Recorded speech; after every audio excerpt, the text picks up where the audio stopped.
ہر انسان کے لیے اللہ تبارک و تعالی نے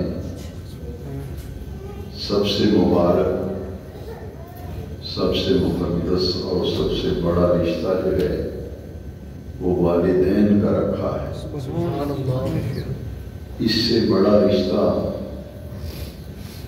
پوری کائنات میں کوئی نہیں، نسب کے اعتبار سے، خون کے اعتبار سے کسی بھی انسان کے لیے سب سے زیادہ اہمیت ہمارے دین کے اندر وہ ماں باپ کی اہمیت اور ماں باپ کا مقام اور مرتبہ اور ان کی عزت اور عظمت ہے۔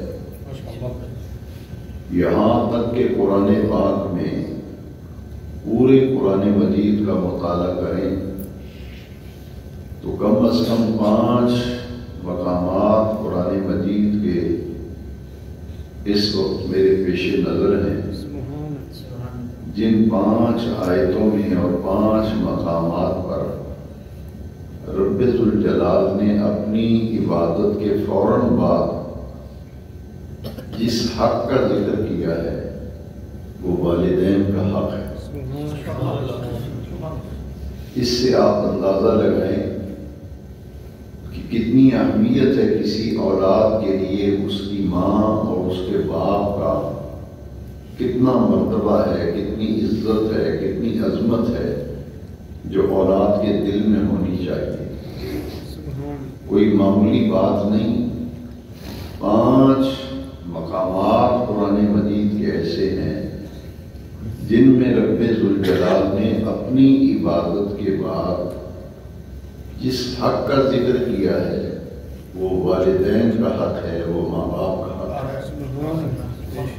اس میں سے میں 15ویں پارے میں سے سورہ بنی اسرائیل کا ایک مقام ہے، وہ آیات قرآنیہ میں آپ کو سنانا چاہتا ہوں، اور انہی آیات کی روشنی میں ماں باپ کے احترام، ماں باپ کی عزت اور ان کی عظمت آسانی سے سمجھ آ سکتی ہے۔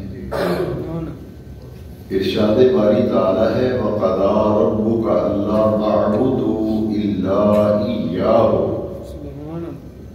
وَبِالْوَالِدَيْنِ إِحْسَانًا۔ آیت کریمہ کی ترتیب بڑی قابل توجہ ہے اور یہ غور سے سننے اور سمجھنے والی بات ہے۔ تیرے رب کا یہ حکم ہے، تیرے رب کا یہ فیصلہ ہے۔ وَقَضَىٰ رَبُّكَ، تیرے پروردگار، تیرے رب نے یہ فیصلہ کیا ہے، اس کا یہ حکم ہے، اس کا یہ ارشاد ہے کہ جب اللہ تعبدوا الا ایاہ، کہ جب بھی تو عبادت کرے تو اسی اپنے اللہ کریم کی عبادت کر، اپنے رب کریم کی عبادت کر۔ یعنی اللہ کریم کے سوا پوری کائنات میں کوئی عبادت کے لائق نہیں، عبادت اسی رب کریم کی ہے۔ تو فرمایا وَقَضَىٰ رَبُّكَ أَلَّا تَعْبُدُوا إِلَّا إِيَّاهُ، کہ جب بھی عبادت کرو اسی اپنے پروردگار، اسی رب کی عبادت کرو جو تمہارا خالق بھی ہے، تمہارا مالک بھی ہے، اور ساری کائنات کو اسی رب ذوالجلال نے تخلیق کیا ہے۔ اب دیکھیے قرآن مجید کی اس آیت کی ترتیب، اس کے فوراً بعد جو لفظ ہیں اس آیت کے اندر وہ ہیں وَبِالْوَالِدَيْنِ إِحْسَانًا۔ والدین سے مراد ماں اور باپ، ماں اور باپ کے ساتھ وَبِالْوَالِدَيْنِ إِحْسَانًا، کہ اپنی ماں اور اپنے باپ والدین سے اچھا سلوک کرو، اس نے سلوک، اچھا برتاؤ، اچھا معاملہ اولاد کو اپنے ماں باپ کے ساتھ کرنے کا اس آیت کریمہ میں اللہ تبارک و تعالیٰ کی عبادت کے بعد والدین سے حسن سلوک، ان سے اچھا برتاؤ، اچھا معاملہ، اچھا لین دین کرنے کا حکم دیا گیا۔ اب اس آیت کریمہ کو ذرا تھوڑا قدر تفصیل سے ہم سمجھیں. اما یبلغن عندک الکبر احدہما او کلاہما. آیت کریمہ کا یہ حصہ بڑا قابل توجہ ہے کہ والدین بوڑھے ہو جائیں یا ان میں سے ایک والد یا والدہ بڑھاپے کی عمر کو پہنچ جائے. تم اپنی زندگی میں دیکھو کہ والدین بوڑھے ہو گئے یا ان میں سے ایک بڑھاپے کی عمر کو پہنچ گیا ہے، والد یا والدہ دونوں بوڑھے ہو جائیں یا ان میں سے ایک بڑھاپے کی عمر کو پہنچ جائے. اس آیت کریمہ میں اولاد کی جو ذمہ داری ہے، اولاد کے جو فرائض ہیں اپنے ماں باپ کے لیے، اس میں سے پہلا حکم یہ ہے کہ حسن سلوک، اچھا سلوک، اچھا برتاؤ ماں باپ سے کرنا. اور دوسرا حکم کیا ہے، دوسری تعلیم کیا ہے؟ اما یبلغن عندک الکبر احدہما او کلاہما. دوسرا حکم یہ ہے کہ ماں باپ جب بوڑھے ہو جائیں، بڑھاپے کی عمر کو پہنچ جائیں، لا تقل لہما اف. ماں باپ جب بوڑھے ہو جائیں تو اللہ کریم نے سورہ بنی اسرائیل میں فرمایا ان کے سامنے اف تک نہ کرو. لا تقل لہما اف. یہ نقطہ قابل غور ہے کہ قرآن کی آیت میں لفظ اف استعمال کیا گیا. ماں باپ کا اتنا بڑا مقام، اتنی عزت ہے کہ خود رب ذوالجلال نے ہر بیٹی اور ہر بیٹے کو حکم دیا ہے اپنے ماں باپ کے لیے. تعلیم یہ ہے، حکم یہ ہے جب وہ بوڑھے ہو جائیں تو ان کے سامنے اف تک نہ کرو. وَلَا تَنْهَرْهُمَا. 3 حکم ہو گئے. اور ایک حکم یہ ہے کہ ماں باپ جب بوڑھے ہو جائیں تو بعض اوقات اولاد جو ہے ماں باپ کو جھڑکنے کے انداز میں بات کرتی ہے. اس کی ایک وجہ یہ ہے کہ ایک تو بڑھاپا، کمزوری ان کے جسم میں آ گئی، وہ بوڑھے ہو گئے. دوسری وجہ ہے کہ بیماری اور علالت، بیماری کی وجہ سے بھی ان کی طبیعت میں نکاہت اور کمزوری کا غلبہ ہو گیا. بڑھاپے کی وجہ سے ان کا روب اور دبدبا وہ گھر میں نہیں رہتا، کیونکہ بڑھاپا اور بیماری کی وجہ سے ان کی وجاہت جو ہے اس پر بھی اثر پڑتا ہے. اس لیے قرآن مجید میں یہ تعلیم دی گئی. ایک تو ماں باپ کے سامنے اف تک نہ کرو. لا تنہرہما. بعض بیٹیاں ماں اور باپ سے جب بات کرتی ہیں تو وہ جھڑکنے کا انداز اختیار کرتی ہیں. سننے والا یہ سمجھتا ہے کہ بیٹا ماں کو جھڑک رہا ہے، باپ کو جھڑک رہا ہے، یا بیٹی باپ کو جھڑک رہی ہے کہ ماں کو جھڑک رہی ہے. بے نیاز رب نے کتنے کھول کر قرآن میں حکم دیا ہے. یہ قابل توجہ بات ہے جسے ہم معمولی سمجھتے ہیں، جسے ہم اہمیت ہی نہیں دیتے. بے نیاز رب نے اس کا قرآن میں ذکر کیا. لا تنہرہما. ماں باپ کو جھڑکو مت. ایسا لب و لہجہ اختیار نہ کرو کہ سننے والا یہ سمجھے کہ ماں باپ کو جھڑک رہی ہے اولاد. تو جھڑکنے سے بھی منع کیا. اور اس میں ایک بات یہ ہے کہ بعض اوقات ماں باپ سے ترشی اور تلخی میں اولاد بات کرتے ہیں. ماں باپ سے بات کریں گے تو بڑے غصے سے، بڑے جذبات میں آ کر، اور ایسے لگے گا کہ بڑی تلخی اور ترشی زبان میں اولاد کی آ جاتی ہے کہ ماں باپ سے اس لہجے میں بات کرے. بے نیاز رب نے ان دونوں چیزوں سے منع کر دیا کہ جھڑکنا بھی نہیں، ماں باپ کو جھڑکنے کا انداز بھی اختیار نہیں کرنا، ترشی، ناراضگی، تلخی میں بات نہیں کرنی، غصے میں ماں باپ سے ہم کلام نہیں ہونا. اور اس سے اگلی بات جو قرآن مجید کی آیت کریمہ میں بیان کی گئی وہ بڑی قابل غور ہے. میں خود جب اس آیت کریمہ کو تلاوت کرتا ہوں، غور کرتا ہوں، تو ایک دفعہ انسان کانپ جاتا ہے کہ ہمارے گھروں میں اکثر و بیشتر یہ بات موجود ہے کہ ماں باپ سے جب بات کریں گے تو اولاد اکڑ کر بات کرتی ہے۔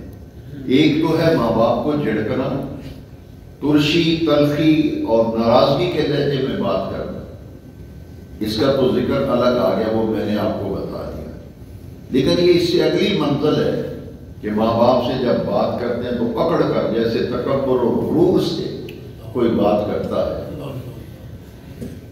یعنی سینہ تان کر، ایسے جیسے آدمی دشمن سے بات کرتا ہے، کسی سے جھگڑا اور لڑائی ہو جائے تو سینہ تان کر بندہ ڈٹ کے بات کرتا ہے۔ بعض اوقات بیٹیاں اور بیٹے ماں باپ سے اس لہجے میں بھی بات کرتے ہیں۔ اس لیے میں آپ کو دعوت دیتا ہوں کہ آئیے میں اور آپ مل کر قرآن کی اس آیت میں ذرا غور کریں کہ ماں باپ سے بات کرنے کا طریقہ اور سلیقہ بھی اللہ کریم نے قرآن میں سکھلایا اور بتلایا۔ معمولی بات ہے کہ ماں باپ سے بات کرنے کا طریقہ اللہ کریم سمجھا رہا ہے، اور وہ کیا سمجھا؟ وَقْفِضْ، سنیے قرآن پاک کی آیت، وَقْفِضْ لَهُمَا جَنَاحَ الذُّلِّ مِنَ الرَّحْمَةِ۔ وَقْفِضْ کا معنی ہے اور جھکاؤ، لہما، ماں باپ دونوں کے لیے، جناح الذل، عاجزی کے پر، جناح پر کو کہتے ہیں، وَقْفِضْ لَهُمَا جَنَاحَ الذُّلِّ مِنَ الرَّحْمَةِ۔ آپ نے پرندے کو دیکھا ہے کہ وہ اپنے دونوں پر جو ہیں وہ عاجزی سے جھکاتا ہے، تو اللہ کریم نے فرمایا کہ یہ کندھے جو ہیں نا دونوں، اکڑ کے بات نہ کرو، سینہ تان کے نہ بات کرو، جب بھی بات کرو تو دونوں کندھے جھکے ہوئے ہوں۔ یہ معمولی بات ہے، وَقْفِضْ لَهُمَا جَنَاحَ الذُّلِّ مِنَ الرَّحْمَةِ، یعنی یہ دونوں بازو جو ہیں عاجزی انکساری کے، یہ یوں جھکا کر ماں باپ سے نظریں نیچی کر کے، آنکھیں نکال کے بات کرنا، سینہ تان لینا ماں باپ سے، پکڑنا اور ضد میں بات کرنا، اتنی باریکی میں جا کر قرآن مجید میں سمجھایا گیا کہ وَقْفِضْ لَهُمَا جناح الذل من الرحمہ۔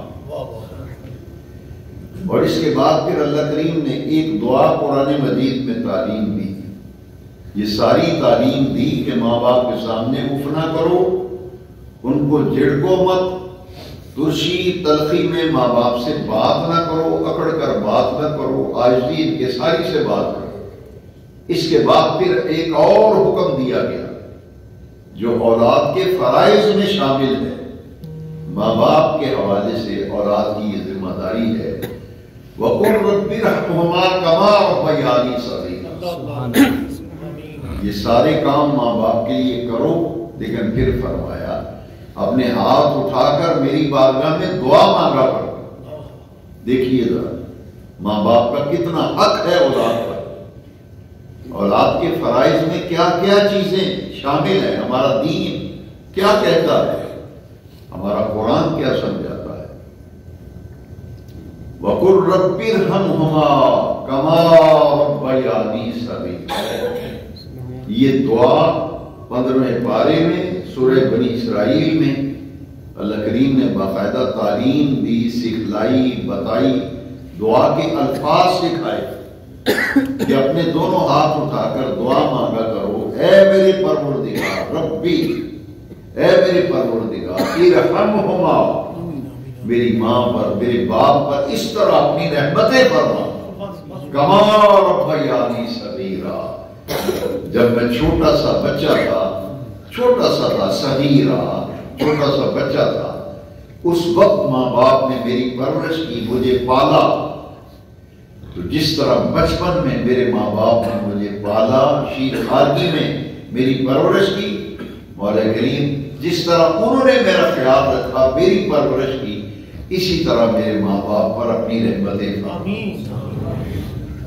ارحمہما کما ربیانی صغیرا۔ یہ قرآن مجید کی تعلیم ہے۔ یہاں ایک بات ذہن میں رکھ لیں کہ نبی کریم علیہ السلام نے فرمایا، یہ حدیث شریف جو میں آپ کو سنانے لگا ہوں اس حدیث شریف کو بڑی توجہ سے سنیے.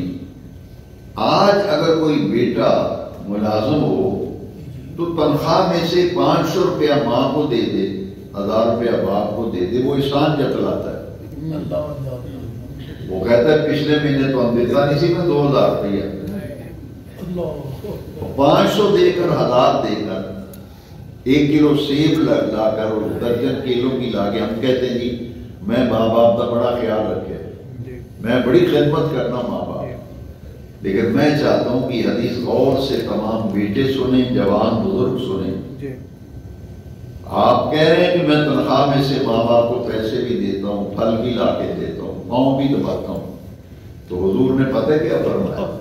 نبی پاک نے فرمایا لا یجزی ولد والدا. حدیث ہے، حضور فرماتے کوئی بیٹی کوئی بیٹا ماں باپ کی خدمت کا حق ادا کر ہی نہیں سکتا. حدیث ہے، قصہ کہانی نہیں. لا یجزی ولد والدا، کوئی بیٹی کوئی بیٹا ماں باپ کی خدمت کا حق ادا کر ہی نہیں سکتا. ہاں ایک صورت ہے، وہ اس وقت دنیا میں ہے ہی نہیں صورت. وہ کیا صورت ہے؟ ماں باپ دونوں غلام ہوں، یا باپ غلام ہو یا ماں غلام ہو. بیٹا بیٹی اگر خرید کر ماں باپ کو آزاد کر دیں تو وہ کہہ سکتے ہیں کہ میں نے ماں باپ کی خدمت کا حق ادا کیا. لیکن اب چونکہ پوری دنیا میں غلامی کا تصور ختم ہو گیا ہے، کوئی غلام نہیں دنیا میں، لہذا اب یہ صورت کسے کہتے ہیں مفقود ہو گئی، یعنی یہ صورت پائی نہیں جاتی. لہذا اب حدیث کا مطلب اور معنی یہ ہوگا جتنی مرضی خدمت کرو ماں باپ کی خدمت کا حق ادا ہو ہی نہیں سکتا. تو جب کر ہی نہیں سکتے تو پھر اللہ کریم نے فرمایا کہ میری بارگاہ میں ہاتھ اٹھا کر دعا مانگا کرو کہ یا اللہ ماں باپ کی خدمت کا حق میں تو ادا کر ہی نہیں سکتا، جتنی بھی خدمت کروں حق ادا نہیں ہوگا. میں تیری بارگاہ میں التجا کرتا ہوں تو اپنی شان کریمی سے میرے ماں باپ کو اتنا اجر عطا فرما، اتنی رحمتیں فرما، اپنا کرم فرما. ہر لہجہ ہر لمحہ اپنے والدین کو یاد رکھنا، ان کی عزت کرنا، احترام کرنا اور ان کے لیے رب کی بارگاہ میں دعا کرنا، یہ اولاد کے فرائض میں شامل ہے. اور جب تک ماں باپ زندہ رہیں تو آپ کہتے ہیں ماں باپ فوت ہو جائیں تو کہتے ہیں کہ بس دفنا دی ہے، بات ختم ہو گئی ہے. بات ختم نہیں ہوئی. دفنانے کے بعد بھی اولاد پر ماں باپ کا حق ہے.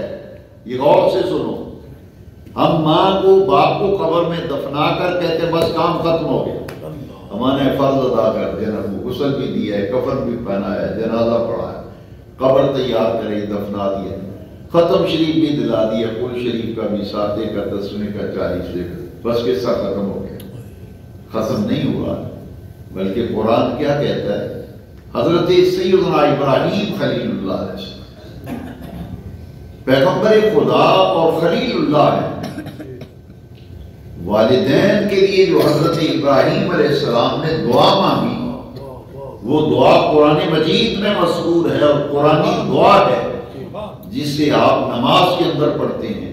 ربنا اغفر لی ولوالدی وللمؤمنین یوم یقوم. میرے عزیز بیٹوں، میرے بچوں، جوانوں، غور سے سنو، ماں باپ کا اتنا حق ہے کہ نماز کے اندر ہم وہ قرآنی دعا مانگتے ہیں.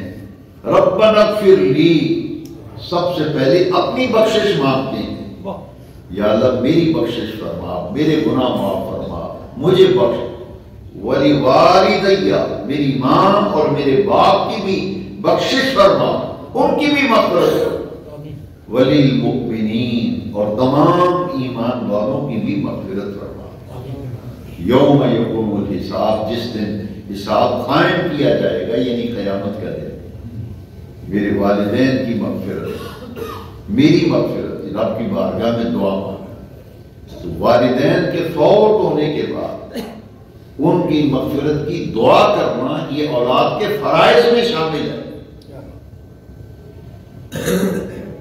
اگر آپ کی توجہ ہو اور آپ دل سے سن رہے ہیں تو میں آپ کو ایک ایسی حدیث شریف سنانا چاہتا ہوں جس سے پتہ چلے گا کہ اولاد پر ماں باپ کے جو فرائض ہیں، ذمہ داریاں ہیں، کتنی اہم ہیں۔ یہ حدیث شریف مشکاۃ شریف میں ہے اور اس حدیث کے راوی حضرت ابو ہریرہ رضی اللہ عنہ۔ نبی کریم علیہ السلام نے فرمایا جو شخص جمعے کے دن نماز فجر کے بعد اپنے ماں باپ دونوں فوت ہو گئے یا ایک فوت ہو گیا، ان کی قبر پہ جائے، قبر کی جا کر زیارت کرے اور وہاں جا کر ان کی مغفرت کی دعا مانگے، اس شخص کے لیے اللہ تبارک و تعالیٰ مغفرت لکھ دے۔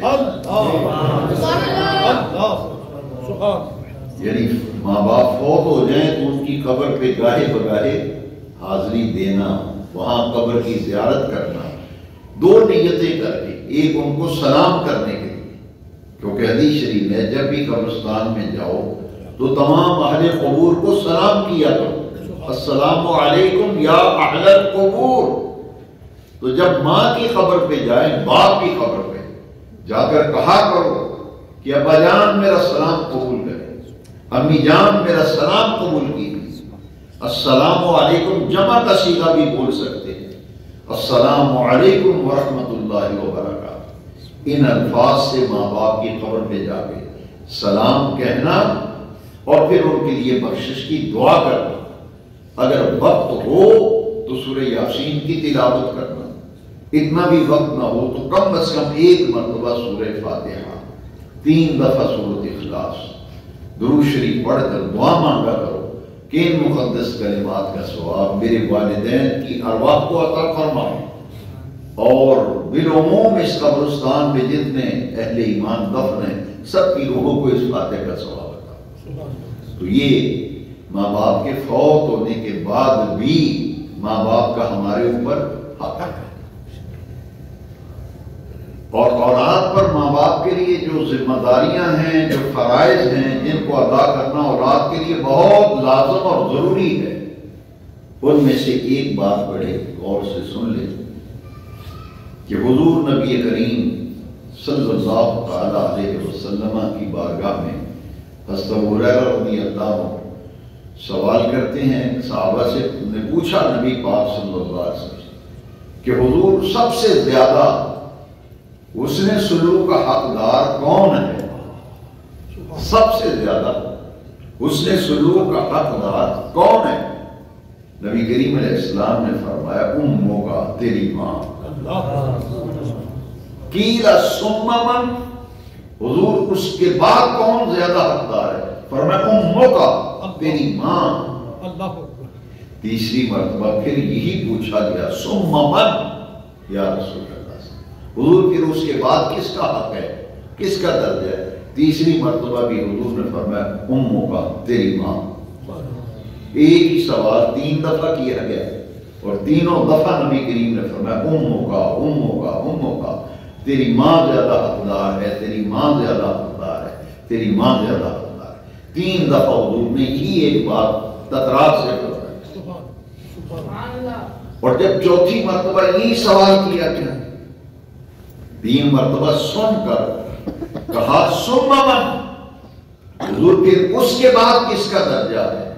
تو نبی کریم علیہ السلام نے فرمایا ثم ابوک، پھر تیرے باپ کا۔ اس حدیث کے اندر معلوم یہ ہوا 3 مرتبہ حضور نے فرمایا تیری ماں حسن سلوک کی سب سے زیادہ حقدار، 3 مرتبہ یہی فرمایا، اور چوتھی مرتبہ فرمایا ثم ابوک، پھر اس کے بعد تیرا باپ زیادہ حقدار ہے۔ اس حدیث کی شرح میں شارحین حدیث نے لکھا کہ حدیث شریف سے معلوم ہوا کہ 3 حصے خدمت ماں کا حق ہے، ایک حصہ خدمت باپ کا حق ہے۔ یعنی نتیجہ یہ نکلا کہ خدمت کے لحاظ سے باپ سے بھی ماں کا حق خدمت کا زیادہ ہے۔ لیکن کسی کو غلط فہمی نہ ہو، یہ بات کلیئر کر لیں اور واضح طور پر سمجھ لیں تاکہ غلط فہمی نہ ہو جائے۔ اطاعت کے لحاظ سے باپ کا حق زیادہ ہے۔ اطاعت کا معنی ہے فرما برداری، یہ نہیں کہ ماں کی فرما برداری نہیں ہے، لیکن اطاعت کے لحاظ سے اللہ کریم نے، ہمارے رب کریم نے باپ کا حق زیادہ رکھا ہے، اور خدمت کے لحاظ سے ماں کا حق زیادہ رکھا ہے، کیونکہ ماں تو گھر کی چار دیواری کے اندر رہتی ہے، والد پوری دنیا کے لوگوں سے ملتا ملاتا ہے، جو اونچ نیچ باپ سمجھتا ہے زمانے کے اعتبار سے وہ ماں نہیں سمجھتی۔ اس لیے شریعت مطہرہ نے اطاعت کے لحاظ سے باپ کا حق زیادہ رکھا ہے، اور خدمت کے لحاظ سے ماں کا حق۔ یہاں قرآن مجید ہی میں اکثر بیان کرتا ہوں، اب میں قرآن مجید سے ہی آپ کو بتاؤں گا۔ آپ مجھ سے پوچھیں کہ باپ سے ماں کی خدمت کا حق زیادہ کیوں رکھا گیا ہے؟ باپ سے 3 گنا زیادہ ماں کی خدمت کا حق ہے۔ تو یہ ماں کی خدمت کیوں زیادہ رکھی؟ باپ نہیں محنت کرتا، کماتا ہے، پیسے کما کے لاتا ہے، خرچہ چلاتا ہے، پیٹ کاٹتا ہے اولاد کے لیے۔ اس میں ایک نازک پہلو ہے جو قرآن مجید میں بیان کیا گیا کہ ماں کی خدمت کا حق زیادہ کیوں رکھا گیا ہے۔ دیکھیے سورہ لقمان کو پڑھ لیں یا سورہ تغابن کو پڑھ لیں، میں ایک مقام اس میں سے عرض کروں گا۔ وَوَصَّيْنَا الْإِنسَانَ بِوَالِدَيْهِ حَمَلَتْهُ أُمُّهُ وَهْنًا عَلَىٰ وَهْنٍ وَفِصَالُهُ فِي عَامَيْنِ۔ کتنی بڑی وجہ آپ نے بیان کی ہے۔ اللہ کریم فرماتے ہیں کہ ماں نے پیٹ میں 9 مہینے اٹھائے رکھا ہے نا۔ وَوَصَّيْنَا الْإِنسَانَ بِوَالِدَيْهِ حَمَلَتْهُ أُمُّهُ وَهْنًا عَلَىٰ وَهْنٍ وَفِصَالُهُ فِي عَامَيْنِ۔ ماں نے حمل کی صورت میں تجھے اٹھائے رکھا ہے، بیٹی بیٹا ماں کے پیٹ میں جو وقت گزارتے ہیں نا، اللہ کریم نے فرمایا ماں تکلیفوں پر تکلیفیں اٹھاتی۔ یہ وہن کا لفظ اس آیت کریمہ میں 2 دفعہ آیا ہے۔ وہنن علی وہنن، صرف ماں مصیبت نہیں اٹھاتی، قرآن کہتے ہیں دکھوں پر دکھ، مصیبتوں پر مصیبتیں ماں 9 مہینے تک جیتی رہی، تیری پیدائش تک، تیری پیدائش تک پورے 8-9 مہینے ماں جن مراحل میں سے گزرتی ہے، اس اعتبار سے ماں کا حق زیادہ رکھا گیا کہ بیٹے کو بیٹی کو جنم دینے میں ماں جس اذیت کو برداشت کرتی ہے، باپ اس تکلیف کو برداشت نہیں کرے گا۔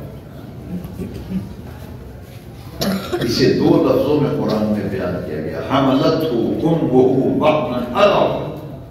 اور جب تو پیدا ہو گیا، دیکھیے جب بچہ پیدا ہو گیا نا، ماں کی خدمت کیوں زیادہ ہے؟ اس کا جواب قرآن دے رہا ہے۔ ایک وجہ میں نے بتا دی، دوسری وجہ سنیں۔ جب بچہ پیدا ہو گیا تو فرمایا وَفِصَالُهُ فِي عَامَيْنِ، پھر ماں کی چھاتی میں اللہ نے تیری غذا کا انتظام کیا، ماں کا دودھ پیا تو نے 2 سال۔ یہ قرآن کی آیت ہے، میں نہیں یہ کہتا کہ راوی کی آواز آ رہی ہے، یہ راوی کی آواز نہیں آ رہی، یہ تو قرآن ہے اللہ۔ کیا بات، سبحان اللہ۔ یہ لفظ بڑے پیارے ہیں، وَفِصَالُهُ فِي عَامَيْنِ۔ عربی میں سال کو عام کہتے ہیں، الف آ اور میم، اس کا معنی ہے سال، عامین کا معنی ہے 2 سال۔ ماں کی چھاتی میں تیری غذا کا انتظام عرش والے رب نے کیا، ماں نے خون جگر تجھے پلایا، 2 سال تجھے دودھ پلایا، 9 مہینے پیٹ میں اٹھایا۔ یہ جو ماں نے تیرے لیے تکلیفیں اٹھائی ہے نا، اس لیے باپ یہ تکلیف نہیں اٹھاتا، اس لیے اللہ کریم نے ترازو کے دونوں پلڑے برابر کر دیے۔ خدمت کے لحاظ سے ماں کا حق زیادہ رکھا، اطاعت کے لحاظ سے باپ کا حق زیادہ رکھا۔ لیکن کسی کو غلط فہمی نہ ہو، اس لیے آیت کریمہ جن لفظوں پہ ختم ہو رہی ہے اسی پر میں بیان بھی ختم کرتا ہوں۔ بڑی پیاری بات ہے یہ قرآن کی، ایسے دل کو سکون ملتا ہے۔ ماں کا مرتبہ زیادہ بیان کر دی ہے، اس کی وجہ بیان کر دی کیوں؟ اب آگے سنیے، جن لفظوں پہ آیت ختم ہو رہی ہے نا، وہ لفظ بڑے پیارے ہیں۔ انشکر لی ولوالدیک، فرمایا میرا بھی شکر ادا کیا کرو اور اپنے اپنی ماں اور باپ کا بھی شکریہ ادا کیا۔ سبحان اللہ، سبحان اللہ۔ نوجوانوں، بزرگوں اور میرے بیٹوں اور بچوں، یہ قرآن کی آیت ہے، انشکر لی ولوالدیک، بے نیاز رب نے فرمایا میرا بھی شکر ادا کیا کرو اور اپنے ماں باپ کا بھی شکریہ ادا کرو۔ والدین کتنی بڑی نعمت ہے، شمیم جنت ہے۔ دو حیثیتیں ہوتی ہیں، جیسا کہ آج حاجی علی احمد صاحب کی اہلیہ مرحومہ ہیں، عزیز محمد کاشف ضیاء کی والدہ صاحب ہیں، آپ ذرا غور کریں، جو بیوی ہوتی ہے نا رفیقہ حیات، قرآن مجید میں کیا کہا گیا؟ بیوی کا رشتہ بڑا نازک ہے۔ ہمارے اسلامی معاشرے میں جو تصور ہے وہ ہمارے گھروں میں موجود نہیں۔ اس کی وجہ یہ ہے کہ نہ تو دین سیکھتا ہے، نہ تو دین کی تعلیم حاصل کرتا ہے۔ اتنے بڑے لفظ میاں بیوی کے لیے قرآن میں آئے، شاید آپ نے اس سے پہلے یہ بات نہ سنی ہو۔ قرآن میں کہا گیا ہے ہن لباس لکم وانتم لباس لہن، بیویاں مرد کا لباس ہیں، مرد عورت کا لباس ہے۔ کتنے بڑے لفظ قرآن میں استعمال کیے۔ لباس کسے کہتے ہیں؟ جس سے تن ڈھانپا جاتا ہے۔ لباس کسے کہتے ہیں؟ جس سے جسم تن ڈھانپا جاتا ہے۔ رب نے لفظ کتنے پیارے قرآن میں استعمال کیا میاں بیوی کے لیے، ہن لباس لکم۔ اللہ کریم نے فرمایا اے مردو، عورتیں تمہاری بیویاں تمہارا لباس ہیں، اور پھر عورتوں سے کہا گیا کہ تمہارے مرد تمہارا لباس۔ لباس ستر عورت کے لیے ہوتا ہے، لباس ستر چھپاتا ہے، لہذا اتنا پیارا رشتہ میاں بیوی کا کہ شوہر بیوی کے لیے پردہ ہے اور بیوی شوہر کے لیے پردہ ہے۔ اس کو قرآن میں لباس کہا گیا۔ بیوی مرد کا لباس، مرد عورت کا لباس۔ اس سے بڑی بات ہو سکتی ہے، لیکن ہم ان رشتوں کو نبھاتے نہیں ہیں، ہم اپنے میں یاد رکھے ہوئے۔ اسی طرح اولاد کا اور والدین کا بڑا مبارک و مقدس رشتہ ہے، لیکن دوسرا پہلو میں ضرور بیان کروں گا۔ یہ تو اولاد کے ذمے ہے نا، ماں باپ کی خدمت، ان کا خیال کرنا، ان کی عزت کرنا، احترام، لیکن باپ کے ذمے اور ماں کے ذمے اولاد کا کیا معاملہ ہے؟ یہاں چونکہ بچے سے نہیں سمجھتے، نہ بیٹی سمجھتی ہے نہ بیٹا سمجھتا ہے، جتنا مرضی سمجھا، جتنا تکلیف ماں کے دل کو اور باپ کے دل کو تکلیف ہوتی ہے نا اولاد کی وجہ سے، کسی دوسرے رشتہ دار کو ہو ہی نہیں سکتے۔ یہ ہماری بھول ہے، ہم بھولے ہوئے ہیں، ہم بٹکے ہوئے ہیں۔ یہ میرا ماموں ہے جی، یہ میرا چاچا ہے جی، یہ میرا پھپھڑ ہے۔ نہ میرے بیٹے، ہمارا دین یہ کہتا ہے سب سے زیادہ اگر بیٹی کو تکلیف ہو، بیٹے کو تکلیف ہو، سب سے زیادہ درد محسوس کرتی ہے ماں۔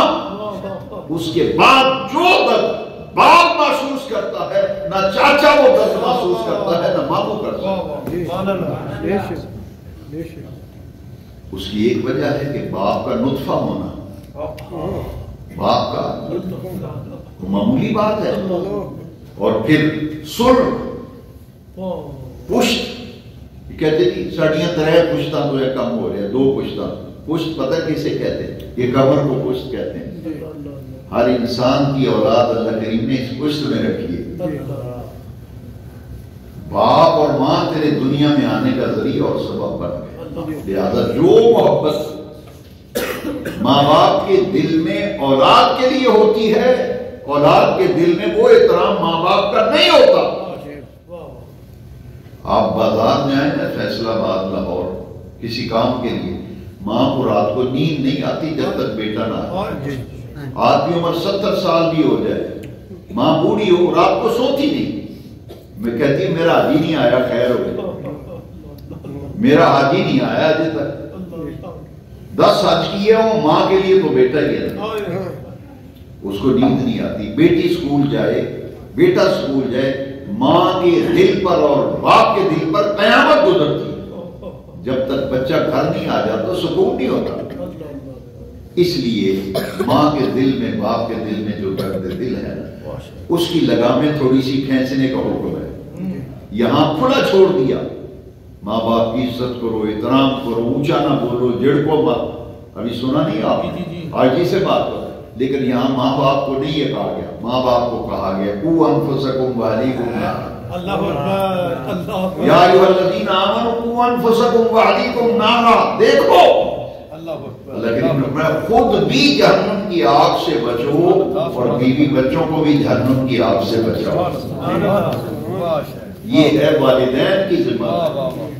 پہلے میں نے اولاد کے فرائض بیان کی، اب ماں باپ، یعنی اولاد کی پرورش میں ایسا نہ ہو کہ حلال حرام کی تمیز ختم ہو جائے، اس لیے فرمایا یا ایھا الذین آمنوا قوا انفسکم واہلیکم نارا۔ اے ایمان والو، خود بھی جہنم کی آگ سے بچو اور بیوی بچوں کو بھی جہنم کی آگ سے بچاؤ۔ یہ والدین کی ذمہ داری۔ حدیث شریف میں ہے کہ بیوی کو نمازی بنانا خاوند کی ذمہ داری، بیوی کو نمازی بنانا خاوند کی ذمہ داری، بیٹی اور بیٹے کو نمازی بنانا ماں باپ کی ذمہ داری۔ یہ فرائض ہے۔ اس لیے قرآن مجید میں 28ویں پارے میں سورہ منافقون میں اللہ کریم نے فرمایا دو چیزیں ہیں جن کی وجہ سے آدمی اللہ کے ذکر سے غافل ہوتا ہے۔ دو چیزیں اللہ نے بیان کی، ایک مال، ایک اولاد۔ دیکھیے قرآن مجید کی آیت، سورہ منافقون کا آخری رکوع ہے اور 28واں پارہ ہے، اور آخری رکوع کی پہلی آیت ہے یا ایھا الذین آمنوا لا تلہکم اموالکم ولا اولادکم عن ذکر اللہ۔ اے ایمان والو، تمہارے مال، تمہاری اولاد تمہیں اللہ کے ذکر سے غافل نہ کر دے۔ وَمَن يَفْعَلْ ذَلِكَ فَأُولَٰئِكَ هُمُ الْخَاسِرُونَ۔ جو بندہ اپنے مال کی وجہ سے، اپنی اولاد کی وجہ سے اللہ کے ذکر سے غافل ہو گیا، بے نیاز رب نے قرآن میں فرمایا اولئک هم الخاسرون، وہی لوگ خسارے میں، گھاٹے میں، نقصان میں رہنے والے۔ لہذا جس طرح اولاد کے ذمے والدین کے فرائض ہیں، اسی طرح والدین کے ذمے بھی اولاد کے فرائض ہیں۔ اس میں نمایاں کرنے والا کام ہے اولاد کی تعلیم و تربیت۔ اولاد کی تعلیم و تربیت ماں باپ کی فرض ہے، ذمہ داری ہے، بیٹی بیٹے کی اچھی تعلیم، اچھی تربیت، اور جب بالغ ہو جائیں، بیٹا اور بیٹی بالغ ہو جائیں تو ماں باپ کے ذمہ فریضہ ہے کہ نیک اور صالح رشتہ تلاش کر کے فوراً ان کی شادی کر دیں۔ یہ والدین کے فرائض۔ اور پھر ماں باپ دنیا سے چلے جائیں تو پھر ان کی طرف سے ہاتھ اٹھا کے دعا مانگنا، ان کی طرف سے صدقہ و خیرات کرنا، نفل پڑھ کر ان کی روح کو ثواب پہنچانا، قرآن مجید کی تلاوت کر کے ان کو ثواب پہنچانا، یہ اولاد کے ذمے ماں باپ کا حق ہے۔ لہذا ماں باپ فوت بھی ہو جائے تو حق ختم نہیں ہوتا، ان کا حق ہمارے اوپر قائم رہتا ہے۔ اس لیے اللہ تعالیٰ سے دعا ہے ہمیں دین کی باتوں کو سمجھنے، ان پر غور کرنے اور ان پر عمل کرنے کے اللہ کریم مجھے اور آپ کو توفیق دے۔